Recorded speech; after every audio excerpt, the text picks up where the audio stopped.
लड़की वालों ने एक बात लड़के वालों से कह दी कि शादी हम एक शर्त पे करेंगे कि बारात में कोई बुढ़ा नहीं आए। अब देखिए जरा शिव पुराण की कथा का स्मरण करिएगा। हम शादी करने को मना नहीं कर रहे हैं, हम शादी जरूर करेंगे, पर एक शर्त है कि शादी में कोई बुढ़ा नहीं आएगा। ठीक है साहब, हम बुजुर्गों को लेकर नहीं आएंगे, हम बड़ों को लेकर नहीं आएंगे, हम लड़की ठीक। लड़का तो कम से कम शादी हो जाए, लड़के की शादी तो हो जाए। बेचारा 32 साल का हो गया, 35 साल का हो गया और उसकी शादी नहीं हो रही है, तो कम से कम शादी तो हो जाएगी। हाँ भर दी। बारात की तैयारी हुई। घर में जो फूफा जी थे बुजुर्ग, उन्होंने कह दिया चाहे कुछ भी हो जाए, मैं बस के नीचे मर जाऊंगा पर बारात में तो जाऊं। सबने मना करा, साहब देखो फूफा जी तुम मत जाओ, और देखो ये अच्छी बात नहीं है, उन्होंने मना कर दिया था कि कोई बुढ़ा नहीं आएगा, आपको नहीं ले जाएंगे। नहीं मैं तो जाऊंगा, चाहे कुछ भी हो जाए, मेरे को तो जाना। एक काम करो, अगर ऐसे नहीं ले जा सकते तो मिठाई के डब्बे में मुझे बंद करके ले जाओ। अब बुढ़े व्यक्ति को फूफा जी को खोखे में परंतु ले तो जा रहे हैं, पर एक बात याद रखना, हम तुम्हें निकालेंगे नहीं, अंदर ही पड़े रहो। हाँ हम बस के अंदर पड़े रहेंगे, कोई बात नहीं, पर जाऊंगा। अब वो मिठाई का बड़ा डब्बा लिया, उसमें इनको भर दिया, 2 छेद कर दिए उसमें जिससे श्वास चली जाए, और इनको बारात में ले गए। अब शादी की तैयारी हुई। लड़का घोड़ी पर तैयार हुआ, तैयार होकर लड़की के दरवाजे पर पहुंचा। वरमाला का समय आ गया। लड़की के पिताजी ने एक बात कही, लड़की वरमाला तब डालेगी, एक शर्त पर, लड़की वरमाला तब डालेगी जब हमारे गांव की नदी में जैसे पानी बह रहा है उसकी जगह दूध बहा दोगे तब। अब तो सारे बारातियों ने सोचा कोई शादी हो रही है, फालतू का बात कर रहा है, नदी में कोई दूध बहेगा, बहुत कठिन काम। सब के सब लड़के को लेके वापस बस में बैठने लगे। पीछे फूफा जी ने आवाज लगाई खोखे में से कड़कड़ करा, तो किसी ने सुना क्या बात है। फूफा जी ने पूछा क्या हो गया। लड़की के पिताजी ने बोला है कि शादी एक शर्त पे होगी, गांव की नदी में दूध भरा जाए तो लड़की भी आएंगे, नहीं तो नहीं भी आएंगे। तो इतने में अंदर फूफा जी ने बोला तो फिर क्या कर रहे हो, तो कि सब बस में बैठ गए, वापिस चल रहे। फूफा जी बोले काय को चल रहे हो। लड़की के पिताजी से कह दो तुम पूरी नदी का पानी रोक दो, हम दूध भर देंगे, जाओ जरा बोलो। इतने में सारे बस के बैठे हुए सब नीचे उतर गए और उन्होंने लड़की के पिताजी से कहा कि साहब आप नदी का पानी रोक दीजिए, हम नदी में दूध भर देंगे। इतने में लड़की के पिताजी बोले बारात में जरूर कोई बुढ़ा आया है, निश्चित बारात में जरूर कोई डोकरा आया है, बूढ़ा व्यक्ति आया, निश्चित था। शिव पुराण कह रही है बड़ों की बात का कभी बुरा मत मानो, अगर बड़ों की बात को मानकर चलोगे तो ये निश्चित है कि तुम अपनी मंजिल तक पहुंच जाओगे, आपको मंजिल मिल जाएगी।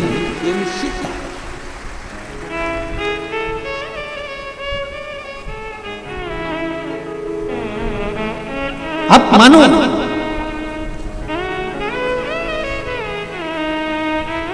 कई लोग कहते हैं कि ये शिव महापुराण की कथा सुनकर क्या मिलता है। हमने कहा ये वेद व्यास जी ने लिखी है, वेद व्यास जी ने इसका वर्णन किया है, वेद व्यास जी ने लिखा है। और यदि वेद व्यास जी ने इसका वर्णन किया है, लिखा है, तो ये निश्चितता है कि इससे कुछ ना कुछ तो मिल सकता है। ऐसा नहीं है कि शिव महापुराण से नहीं मिलेगा। शंकर भगवान माता पार्वती जी के साथ में विराजमान हुए हैं कैलाश धाम पर, और जो परिवार का एक क्रम जो प्रारंभ हुआ है, परिवार का एक जो तत्व प्रारंभ हुआ, पार्वती जी का नियम था शिवजी भगवान की भक्ति में डूबे रहते थे और पार्वती मैया भगवान शंकर की सेवा में निरंतर लगी रहती थी। निरंतर।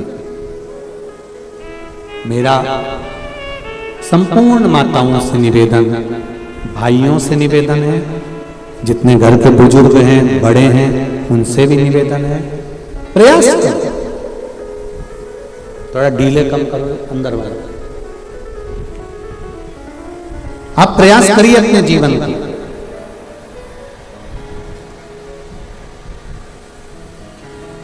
सार्थक बनाने के लिए। पीछे की आवाज खोल के रखो, पीछे की। एक पति और पत्नी का जो जीवन होता है,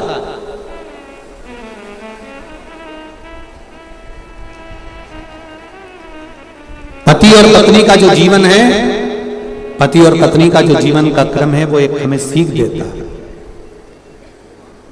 क्या सीख देता है? वो हमको बताता है कि जब विपदा की थोड़ी सी भी घड़ी आए,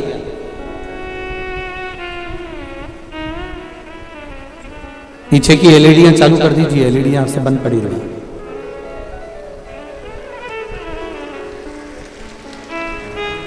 विपदा की जब घड़ी आए, उस विपदा की घड़ी में शिव महापुराण की कथा कहती है, पति और पत्नी को कदम से कदम मिलाकर अग्रणी चलना चाहिए।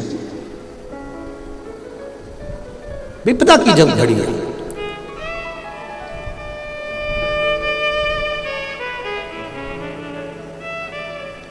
शरीर में जब पीड़ा होती है ना, शरीर में जब कष्ट आता है, तो हम होम्योपैथी, एलोपैथी, डॉक्टर के पास जाते हैं।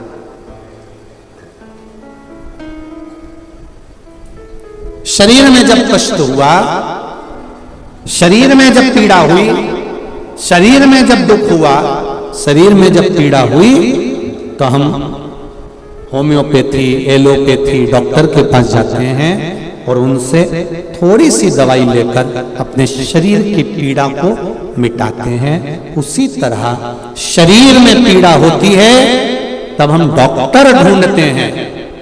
और शिव पुराण कहती है, जब मन में पीड़ा हो तो शिव महापुराण की कथा को ढूंढो। मन की पीड़ा,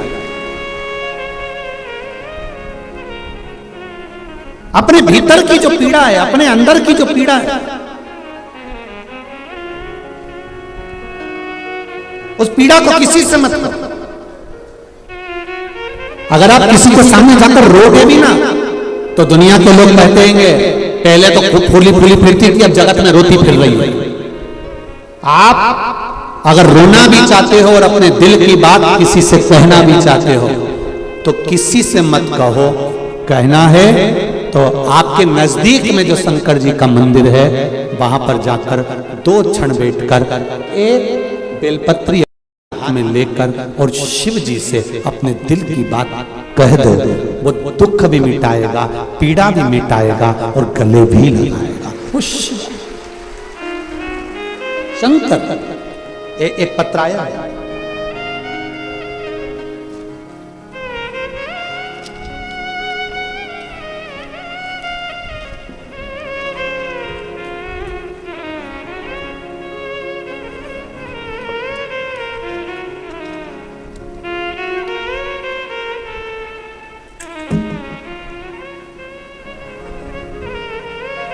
मैं आयुषी साहू शिवानंद नगर रायपुर से हूँ। कहीं बैठी हूँ आयुषी जी?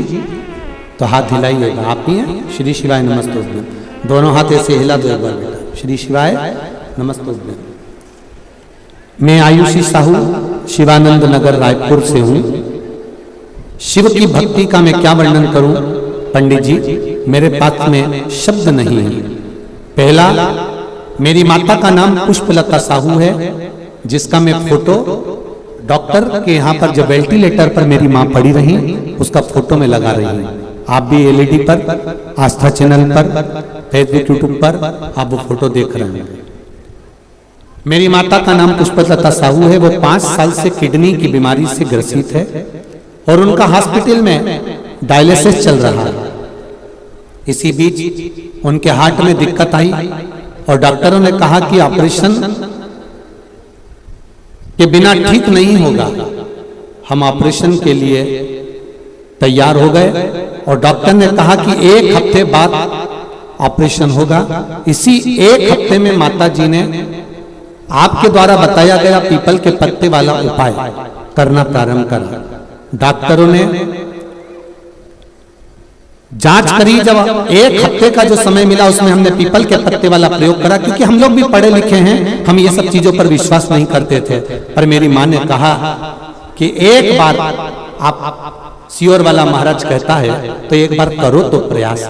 और पीपल के पत्ते का जब हमने प्रयास करा, डॉक्टर के यहां हम वापिस जब लेकर गए तब 20 दिन तक डॉक्टर ने 20 दिन के बाद हमको जब बुलाया और हमने जब वापिस जाकर उनको दिखाया, दिखाने के बाद उनको पुनः फिर तेज बुखार आया और बुखार आने के बाद फिर हम उनको वापिस लाए और आपने जो पीपल के पत्ते वाला प्रयोग बताया वो करना प्रारंभ करा। गुरुदेव, हम उनको वापिस हॉस्पिटल ऑपरेशन की तैयारी कर लेकर गए और डॉक्टर ने जांच कर कहा इनका ऑपरेशन कराने की जरूरत नहीं पड़ेगी, ये दवाई से ठीक होना प्रारंभ हो गई। ये दवाई से ठीक होना प्रारंभ हो गई हैं। गुरुदेव, अब बाबा की कृपा से उनका हार्ट का ऑपरेशन नहीं हुआ और वो धीरे धीरे ठीक होती चली जा रही हैं। बाबा की कृपा। इस साल होली में मां के मुंह में लकवा भी लग गया। शरीर में इतनी कमजोरी थी कि डॉक्टर ने कहा एडमिट होना पड़ेगा। मम्मी ने कहा दवाई ले आओ, एडमिट हो जाऊंगी, मना नहीं। शिवजी पे चढ़ा हुआ 1 लोटा पानी दवाई के साथ शिवजी को समर्पित कर खाना प्रारंभ करा, जल लेना प्रारंभ करा और मुंह का लकवा भी धीरे धीरे ठीक हो गया। ये शिव है। शंकर, बैठो बेटा। श्री शिवाय नमस्ते। एक पत्र और बड़ा सुंदर है,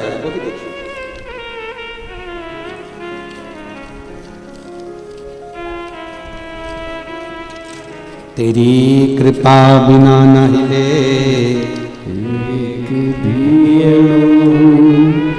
लेते हैं सांस तेरी कृपा से तनु तनु। बखान क्या करूं मैं राखों के ढेर का, चपटी भगोत में खजाना कुबेर का। हे गंगाधार मुक्ति द्वार ओंकार तू, आयो शरण तिहारी तार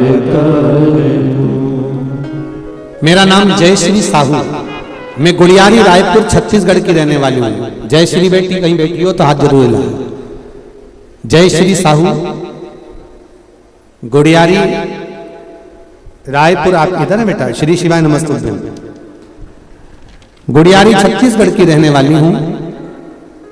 गुरुदेव, मैं पिछले 3 साल से MBBS की तैयारी कर रही थी, परंतु सफल नहीं हुई, असफलता मिलती रही। फिर मैंने आपकी कथा श्रवण कर शिवलिंग पर 1 लोटा जल और बेलपत्री में शहद लगाकर शिवलिंग पर चढ़ाना प्रारंभ किया और इसी साल MBBS के अलॉटमेंट लिस्ट में मेरा नाम बाबा देवादिदेव महादेव की कृपा से आ गया।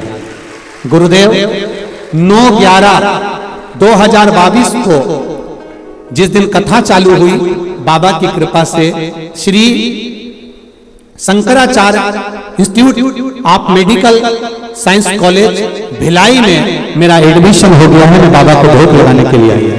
श्री शिवाय नमस्ते बेटा। खुश हो गए अब तो? श्री शिवाय नमस्ते। ऐसे ही निवेदन करूंगा, जैसा कर्माबाई ने खिचड़ी खिलाकर भगवान को साहू समाज का गौरवान्वित नाम किया, ऐसे आप भी डॉक्टर में गौरवान्वितता महसूस करें, यही बाबा से विनती है। एक पत्र और बड़ा सुंदर है, देखिए। मेरा नाम विजय कुमार तथा मेरी पत्नी का नाम सीता वर्मा है और हम लोग शाश्वत नगर रायपुर छत्तीसगढ़ से आए हैं। कहीं बैठे हो तो हाथ हिलाइएगा। कहीं बैठे हो तो आप इधर है क्या? श्री शिवाय नमस्तुभ्यम। दिख गए पति पत्नी दोनों आए क्या? श्री शिवाय नमस्तुभ्यम। मेरा नाम विजय कुमार तथा मेरी पत्नी का नाम सीता वर्मा है और हम लोग शाश्वत नगर रायपुर छत्तीसगढ़ से हैं। आपका कथा हम लोग 2019 से सुन रहे हैं। हमारे पास घर नहीं था, बाबा जी की कृपा से हमारा घर भी बन गया। कोई भी बाधा नहीं आई। गुरुजी मेरे भोले शंकर की कृपा का क्या मैं बखान करूं। शादी को 15 वर्ष हो गए थे, कोई संतान नहीं था गुरुदेव। हम सब दूर भटक लिए, हमने सारे प्रयास कर लिए पर संतान नहीं हुई।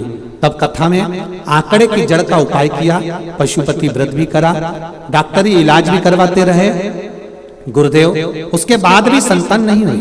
तब आपने कथा में कहा था पीपल के पत्ते का उपाय, अशोक सुंदरी वाला लाल धागे वाला उपाय करना प्रारंभ करा और वो पीपल के पत्ते का उपाय करा और बाबा से विनती कर कर उसका लाभ मिला। महाकाल और ओमकारेश्वर बाबा की कृपा, हमने बाबा से विनती करी, बाबा को नमन करा। बाबा की कृपा से 3 नवंबर को मेरे यहाँ 15 साल के बाद बेटी ने जन्म लिया है। बाबा की कृपा हुई।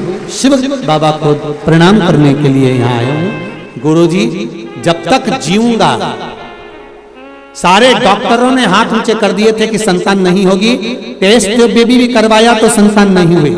जब सारे कार्य फेल हो गए, अब गुरुजी जब तक जीऊंगा हर रोज मंदिर जाऊंगा और अपने बच्चों से भी कहूंगा कि एक लोटा जल जरूर चढ़ाना। बैठो बेटा। श्री शिवाय नमस्तुभ्यम। बधाई आपको, आपके घर में लाडली आई है। शिव कृपा, तेरी कृपा बिना न हिले एक भी अणु, लेते हैं श्वास तेरी कृपा से तन। बखान क्या करूं मैं राखों के ढेर का, चपटी भभूत में खजाना। करो भजन, छोड़ना नहीं है कथा का।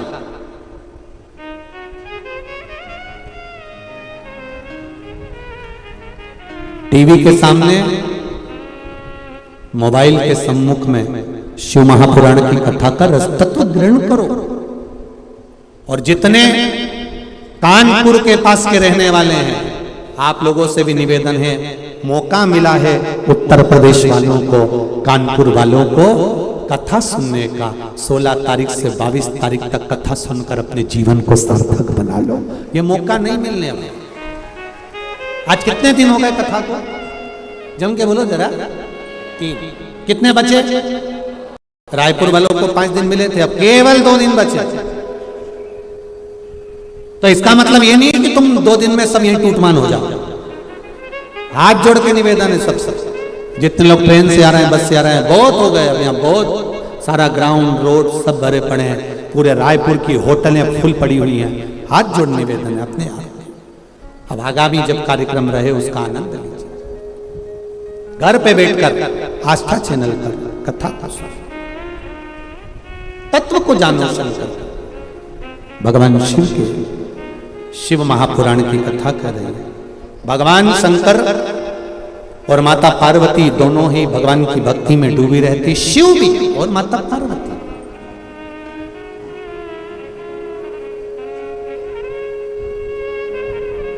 समय आया,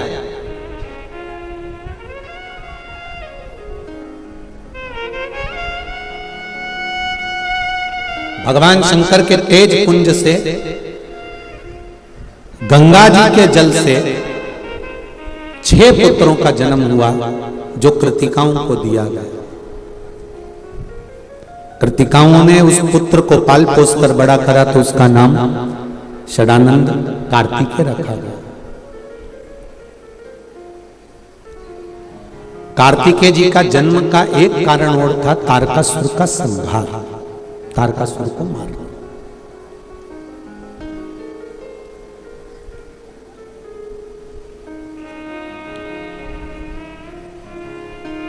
जब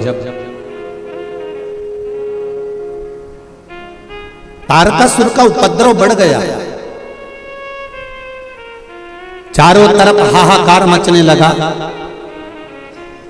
तारकासुर ने मांगा भी तो क्या मांगा कि मरूं तो शिव जी के पुत्र के द्वारा मरूं, क्योंकि तारकासुर कोई साधारण नहीं था। तारकासुर कोई साधारण नहीं है। तारकासुर शंकर भगवान से बहुत स्नेह करता है, बहुत प्रेम करता है, बहुत वात्सल्य करता है।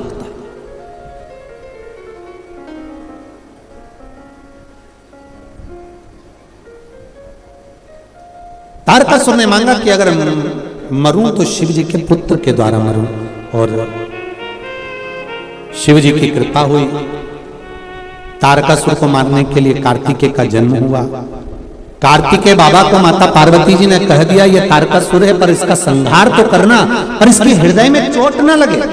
इसके हृदय में शिव बैठे हो, भगवान शंकर इसके हृदय में बैठे हुए हैं। शिव महापुराण की कथा कहती है जो शंकर का भजन करता है, जो शिव का स्मरण करता है, शिव नाम के जाप में दिन रात डूबा रहता है, शंकर की भक्ति में जो डूबा रहता है, शिव पुराण कहती है उसका दिल कभी मत दुखाओ, वरना जिंदगी नरक जैसी हो जाती है। नरक जैसी।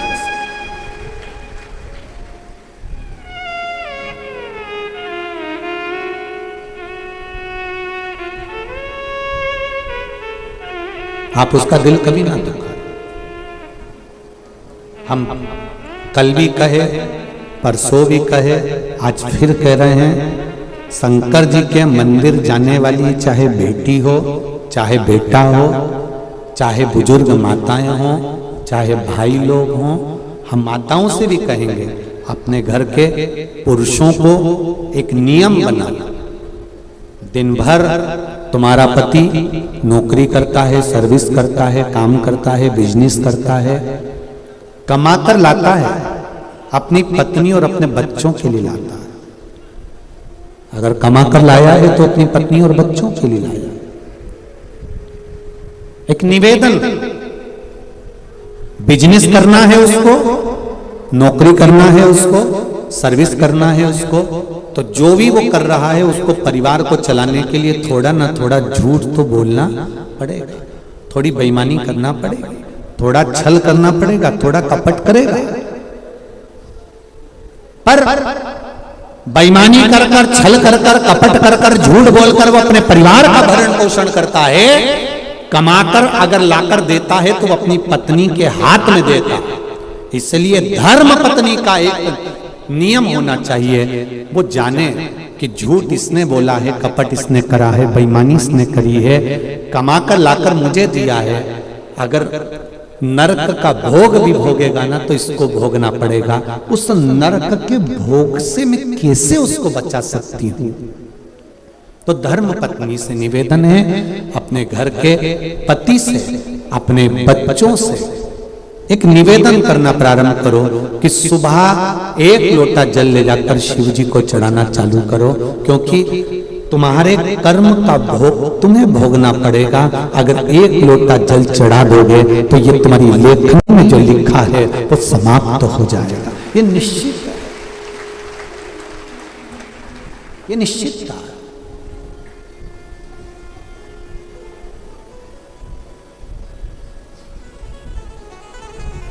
आप उसको समझाओ। माना आज का जमाना लोग कहते हैं कि अब जल चढ़ाने से होता क्या है। आज का जमाना जरा विचित्र है, लोग बात प्रश्न बहुत करते हैं, बहुत प्रश्न।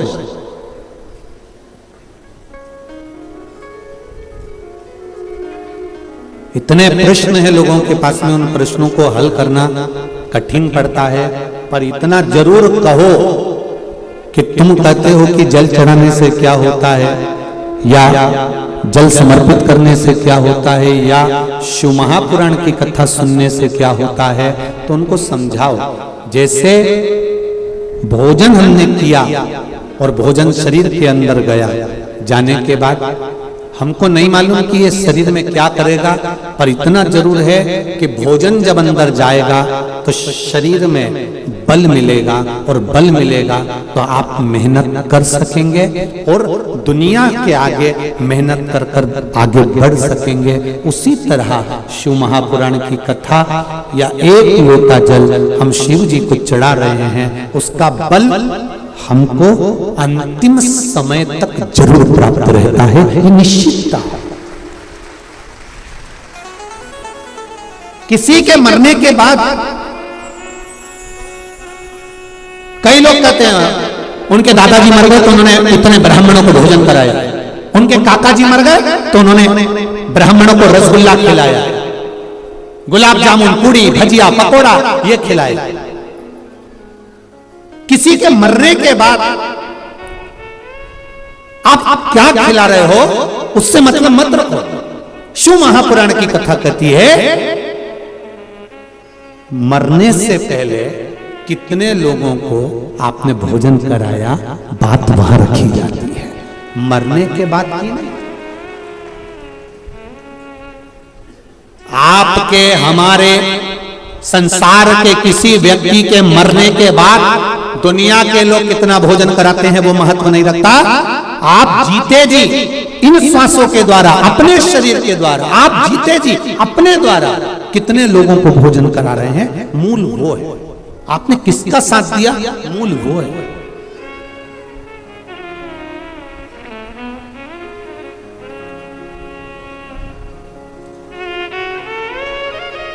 मूल तावा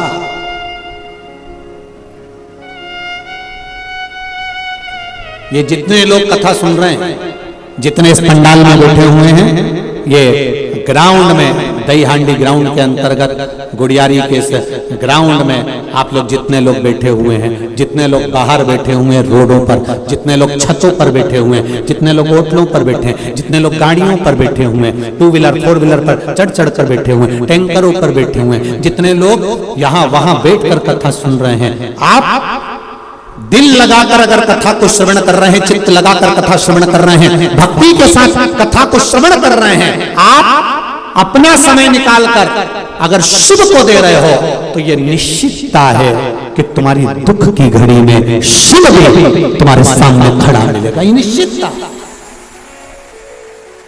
आपने दिया।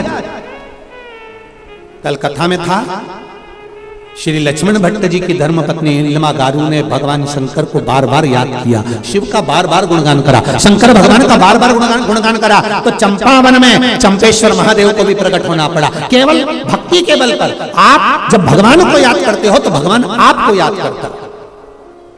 चंपावन में चंपेश्वर महादेव केवल नीलिमा गारू जो बार बार शिव जी का गुणगान कर रही है, बार बार शंकर भगवान का स्मरण कर रही है, बार बार भगवान शंकर की भक्ति को धारण कर रही है, वो नीलिमा गारू ने शंकर भगवान को प्रकट कर दिया,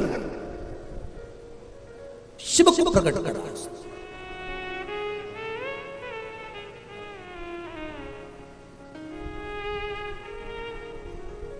अब करो उसको याद, आप करो उसका स्मरण, हर पल, हर घड़ी, हर क्षण आप उसको जपो। तो कई लोग मिलेंगे आपको जो आपसे कहेंगे कि मंदिर मत जाओ, राम जी को मत मानो, कृष्ण भगवान को मत मानो, गणेश जी को मत मानो, देवी को मत मानो। फिर एक दिन यही आकर कहेंगे तुम अपने बाप को भी मत मानो, यही कहेंगे जो आज कह रहे हैं तुम्हारे सामने आकर, बार बार तुमको सुगंध दिलवाते हैं, राम को नहीं मानना, देवी को मत मानना, गणेश को मत मानना, शिव को मत मानना। और बच्चे कुचे थे तो एक महाराज ऐसे हैं जो अपनी ही किताब छपा कर बढ़वाए जा रहा है और उन्होंने कह दिया मैं खुद भगवान हूं, तुम किसी को मत पूछो। ऐसे लोग अगर तुमको किताब देने आए तो वही किताब उनके मुंह पे मार देना और कह देना भगवान एक ही है, वो देव महादेव, वो ब्रह्मा विष्णु महेश है, वो किताब उन्हीं के मुंह पे मार दो। ऐसी किताब अपने को घर में लेकर भी नहीं जाना जो तुम्हें धर्म से काट दे, सनातन धर्म से वंचित कर दे। जो आज कहते हैं कि गणेश जी को मत मानो, राम को मत मानो, कृष्ण को मत मानो, शिव को मत मानो, वो एक दिन तुम्हें गर्द में खड्डे में ले जाकर पटक देंगे और एक दिन कह देंगे तुम अपने बाप को भी मत मानो। तुम्हारे पिता ने तुमको पैदा ही नहीं करा, तुम्हारी माता ने तुमको जन्म ही नहीं दिया। बार बार सौगंध दिलाएंगे, किताब छपा छपा के तुमको इसी पंडाल के बाहर बांटते मिलेंगे, खूब प्रेम से देंगे, ले जाओ ये किताब, फ्री है फ्री है। सोचो 50 रुपए की किताब छपी होगी और फ्री में क्यों बांट रहे हो? मतलब ये पैसा तुम्हारे पास में यहां से नहीं आ रहा है, केवल सनातन धर्म को बर्बाद करने के लिए विदेश से पैसा आ रहा है। समझो, आज भी मौका है, नहीं तो बाद में रोगे। अपना फोटो छपवा कर भगवान है ही नहीं, हम ही भगवान है। जब इतने 50 रुपए की इतनी मोटी किताब, आज के जमाने में पत्रिका भी 50 रुपए की छपती है, तो पत्रिका भी सोचना पड़ती किस किस को देना, ये तो हल्का फुल्का काट दे देंगे रिसेप्शन का। पत्रिका किसको देना? 50 रुपए की छपी है तो सोचना पड़ेगा। वो 100 रुपए की, 150 रुपए की, 50 रुपए की इतनी मोटी किताब कोई फ्री में बंटवारिया है, अपना फोटो लगवा कर बंटवारिया है और कह रहा है कि मैं भगवान हूं, और ये सोचकर बंटवा रहा है। तो सोचो ये 50 रुपए 100 रुपए किताब के कहां से आ रहे होंगे जो इतनी पब्लिक को किताब बांटी जाती है, और तुम उसको लेकर घर चले जाते हो, उन्हीं के मुंह पर छोड़कर चले जाओ, पांव पड़ के तो तू ही ले जा तेरे घर में। नीचे ऐसी किताब जो हमें सनातन धर्म से वंचित कर दे, क्या करोगे ऐसी किताब?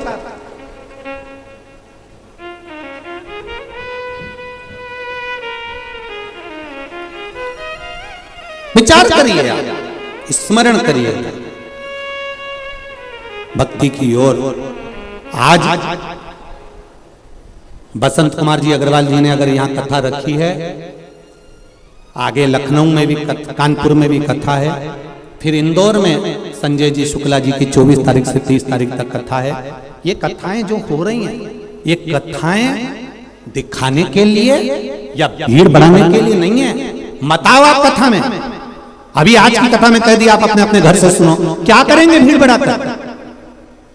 कथा का मूल सार तत्व यह है कि आप अगर कथा में आए हो तो विश्वास रखकर बैठना। जैसे ये पत्रों का ढेर लगा है और पत्र पीछे ढेर लगे पड़े हुए हैं, ये पत्र में आपका विश्वास है। एक बच्चे ने तो यहां तक लिखा है कि कल गाड़ी से जा रहे थे मेरे भैया, ये लिखा है। कोई पुलिस वाले का फोटो तक दिया किसी आर्मी के मैन का, जरा देखिए, बाबा मेरा नाम नीतू वर्मा है, मैं सिमगा जिला बालोदा बाजार की रहने वाली हूँ। मैं क्या बखान करूं?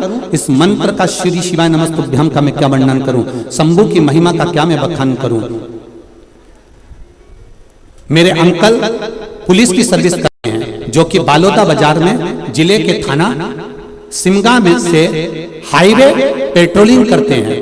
वे दोनों कल रात को अपनी ड्यूटी कर आ रहे थे और पेट्रोलिंग पर पॉइंट की ड्यूटी करके ही वापस आ रहे थे कि कुछ पल ही के लिए वॉशरूम करने के लिए उतरे थे, और जैसे ही रुके इतने में बस गाड़ी से बाहर निकले और निकलते से पीछे से गाड़ी ने आकर टक्कर मार दी। एक बड़ी सी गाड़ी ने जोरदार टक्कर मारी और गाड़ी की टक्कर पड़ते ही बेहोश हो गए, नीचे गिर गए। गाड़ी के फोटो में पीछे लगा रही हूं, जिसने देखा उस गाड़ी के फोटो देखिए कि इसमें कोई बच्चा होगा, इसमें कोई बच सकता है? एक एक गाड़ी के जरा फोटो देखिए, जितने लोग टीवी पर देख रहे हैं, एलईडी पर देख रहे हैं, इस गाड़ी में से कौन बचेगा?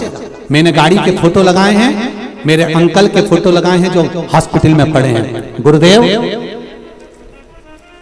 गाड़ी के अंदर मोबाइल पर श्री शिवाय नमस्तुभ्यम की धुन चल रही थी, और वो धुन के चलते हुए मेरे अंकल और मेरे पिता दोनों ठीक हैं और हॉस्पिटल में भर्ती हैं, पर उनके शरीर में एक चोट नहीं आई है। ये शिव है। मेरे अंकल और मेरे पिता कहते हैं कि हम लोग विश्वास नहीं करते थे, पर इस मंत्र में क्या है ये तो मंत्र का जाप ही बता सकता है। क्या है? आपका अगर विश्वास है, आपकी दृढ़ता है, आपका भरोसा है, तो शिव महापुराण में आओ, नहीं तो जरूरत नहीं तुम्हारे को आने की। तुम टीवी पर कथा सुनो, अच्छा लगे तो टीवी चालू रखो, और नहीं लगे, आपको लगे कि सियोर वाला महाराज दिन भर बैठ के बकवास करता है, मोबाइल रिमोट आपके हाथ में है, तुरंत चैनल चेंज करो, कोई दूसरा महाराज आ रहा होगा, उसको अच्छे से सुनो। अगर हम फालतू बात करें तो रिमोट तो तुम्हारे ही पास में है ना, मोबाइल तो तुम्हारा ही है ना, स्विच ऑफ। सियोर वाला महाराज 2 मिनट में साफ, तुम्हारा क्या करता? क्यों सुनते? विश्वास हो तो शिव है, भरोसा है तो शंकर है। और अगर विश्वास नहीं तो देवादिदेव महादेव भी तुम्हारे लिए सम्मुख में नहीं खड़े हो सकते। फिर तुम्हारी गति तुम जाओ, शिव को जाओ।